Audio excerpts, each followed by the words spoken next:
Un humilde alfarero llamado Elías rechazó una pequeña fortuna que le ofrecieron por su viejo burro, poco antes de que su horno explotara y destruyera el trabajo de toda una temporada.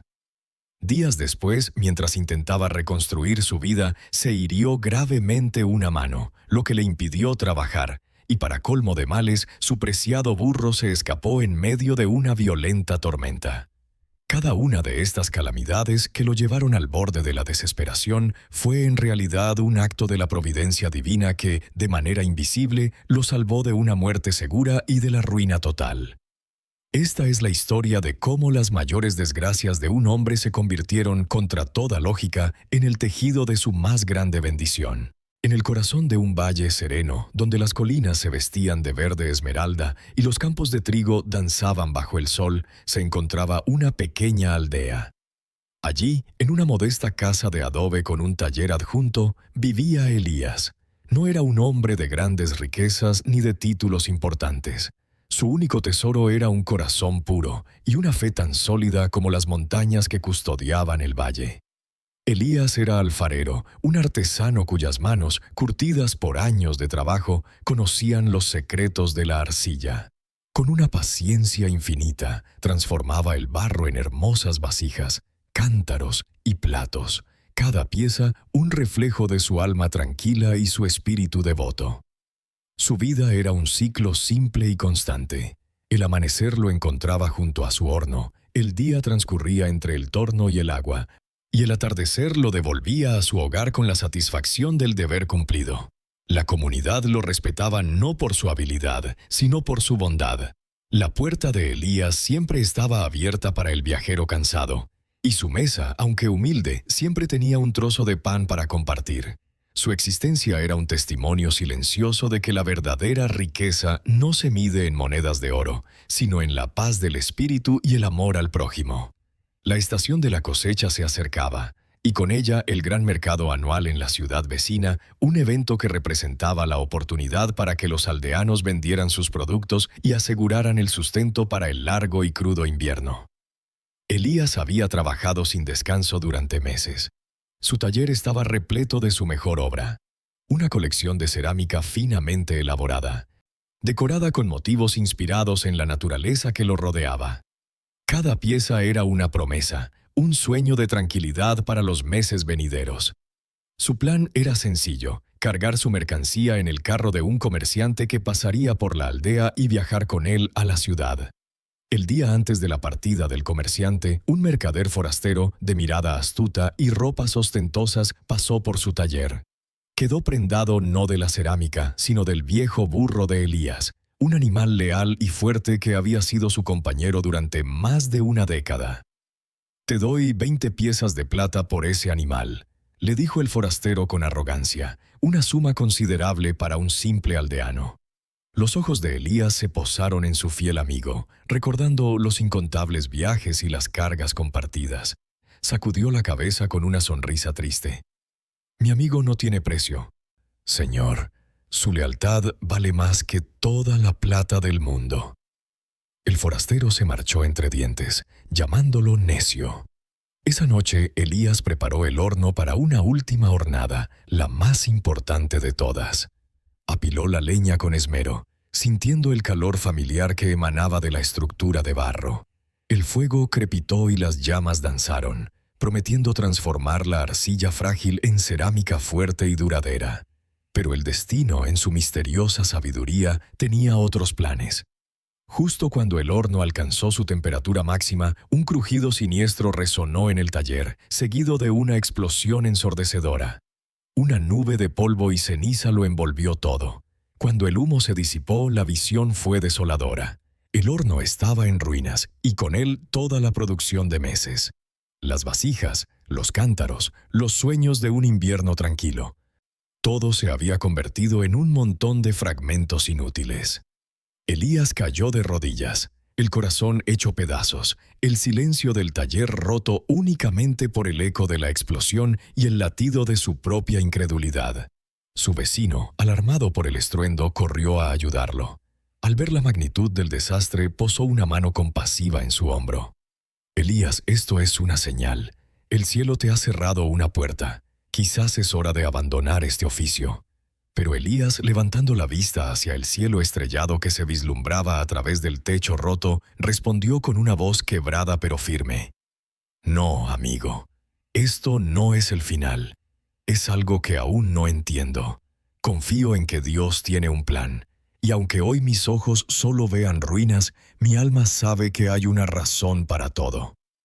Esa noche, por primera vez en mucho tiempo, Elías no rezó pidiendo ayuda, sino entendimiento. Los primeros rayos del alba se filtraron a través de las grietas del taller, iluminando un paisaje de devastación. El aire, antes impregnado del aroma a tierra húmeda y pan recién horneado, ahora olía a ceniza fría y a sueños rotos. Elías permaneció inmóvil durante largo tiempo, contemplando los restos de lo que había sido el corazón de su existencia. No sentía rabia, ni siquiera una autocompasión paralizante, sino una profunda y pesada calma, como la que precede a las grandes tormentas o sigue a las peores tragedias. Sabía que lamentarse no reconstruiría su horno ni devolvería la vida a sus vasijas. Con un suspiro que pareció llevarse el último vestigio de su desolación, se puso en pie. Sus movimientos eran lentos, deliberados. Comenzó la tarea de limpiar, piedra por piedra, trozo por trozo. Fue separando lo que podía ser salvado de lo que estaba irremediablemente perdido. La tarea era monumental. Cada fragmento de cerámica que recogía era un recuerdo de las horas de dedicación, un eco de la esperanza que había depositado en él. Sin embargo, no derramó una sola lágrima. En su lugar, una determinación silenciosa se apoderó de su espíritu. Si Dios le había permitido conservar la vida, entonces la vida debía continuar. Los días siguientes se convirtieron en una rutina de trabajo incesante. Con la ayuda de su fiel burro, transportó nuevas piedras desde el lecho del río y acarreó arcilla fresca de las laderas de las colinas. Algunos aldeanos lo miraban con una mezcla de admiración y lástima. «Es un hombre obstinado», decían unos. «Es un hombre de fe», susurraban otros. Elías no prestaba atención a los comentarios. Estaba concentrado en la tarea que tenía por delante, en el ritmo de su propio esfuerzo. La reconstrucción del horno era un acto de fe en sí mismo. Cada ladrillo que colocaba, cada capa de barro que alisaba con sus manos, era una oración, una afirmación de que, a pesar de la evidencia, no estaba solo. Pero la prueba de Elías estaba lejos de terminar. Una tarde, mientras levantaba una pesada piedra para colocarla en la bóveda del nuevo horno, sus pies resbalaron sobre la arcilla húmeda. Perdió el equilibrio y, en un intento por protegerse, la roca cayó con todo su peso sobre su mano derecha, aplastándola contra el suelo. Un grito de dolor agudo y punzante rasgó el silencio del taller. La sangre brotó de inmediato, tiñendo la tierra de un rojo oscuro. Elías se desplomó, sujetando su mano destrozada contra el pecho. El rostro pálido y cubierto de un sudor frío. El dolor era insoportable, pero más profundo aún era el terror que lo invadió. Sus manos eran su don, su herramienta, la extensión de su alma de artesano. Sin ellas no era nada. El curandero de la aldea hizo lo que pudo. Limpió la herida, la vendó con hierbas y tablillas, pero su veredicto fue sombrío. Los huesos están rotos, Elías.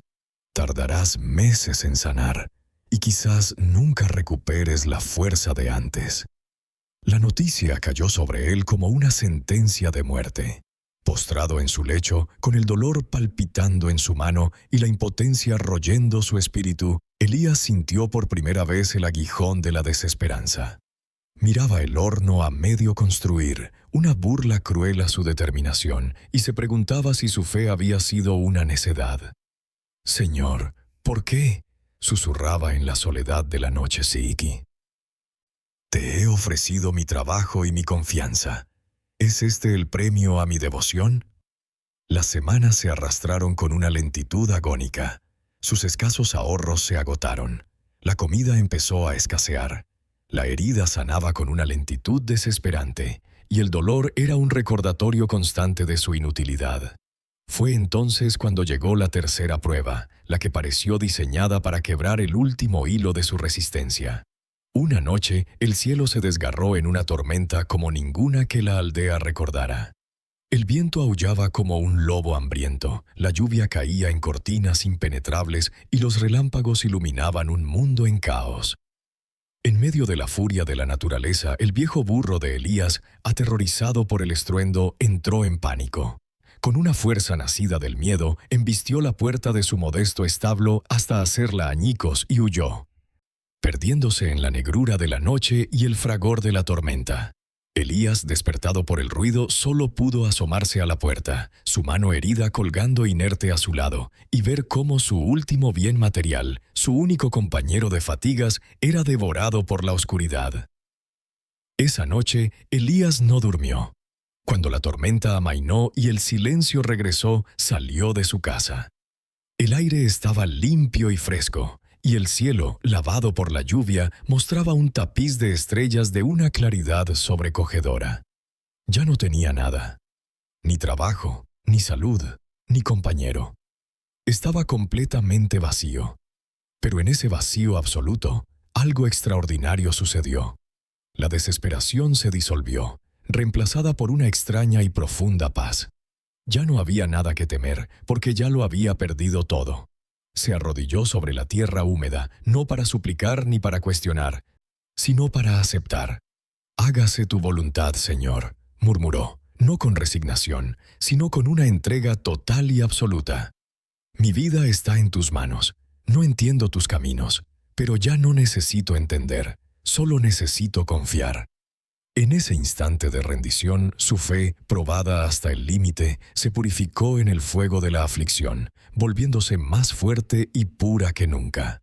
Su prueba de fe había concluido, y aunque él no lo sabía, el propósito divino ya había comenzado a desplegarse a su alrededor. El sol de la mañana encontró a Elías no en su lecho de dolor, sino sentado a la entrada de su taller en ruinas. No había dormido, pero no se sentía cansado.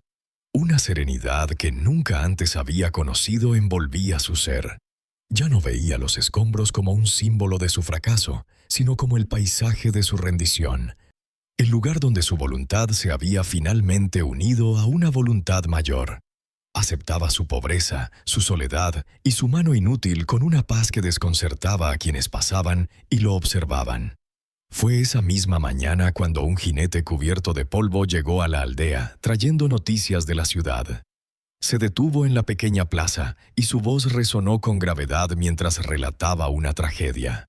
La caravana del comerciante con el que Elías debía viajar, la misma que transportaría su cerámica, nunca había llegado a su destino. El camino que serpentea por el desfiladero de las sombras, conocido por sus precipicios traicioneros, se había cobrado nuevas víctimas. Un derrumbe, provocado por las lluvias de la noche anterior, había hecho que el pesado carro se precipitara al abismo. Nadie había sobrevivido. Un silencio sobrecogedor cayó sobre los aldeanos. Los ojos de todos, casi al unísono, se volvieron hacia Elías. Él permaneció quieto, pero su corazón dio un vuelco. La explosión, la fecha. Era el mismo día. Si su horno no hubiera estallado, él habría estado en ese carro. Su ruina había sido su salvación.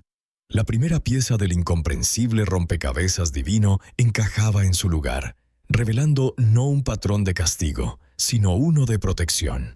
Por primera vez, Elías entendió con una claridad que le erizó la piel que su aparente desgracia había sido la mano de Dios apartándolo del borde de la muerte. Sus vecinos lo miraron con un asombro renovado. El hombre al que habían compadecido era, en realidad, un hombre milagrosamente salvado. Un par de días después, mientras su mano comenzaba a mostrar leves signos de mejoría, otra noticia recorrió la aldea. Un grupo de leñadores que se había adentrado en el bosque para reponer la madera perdida en la tormenta encontró una escena de devastación. Un sector entero de la ladera de la montaña se había deslizado, arrastrando árboles centenarios y toneladas de tierra y rocas, sepultando precisamente el claro donde Elías solía recoger la leña para su horno.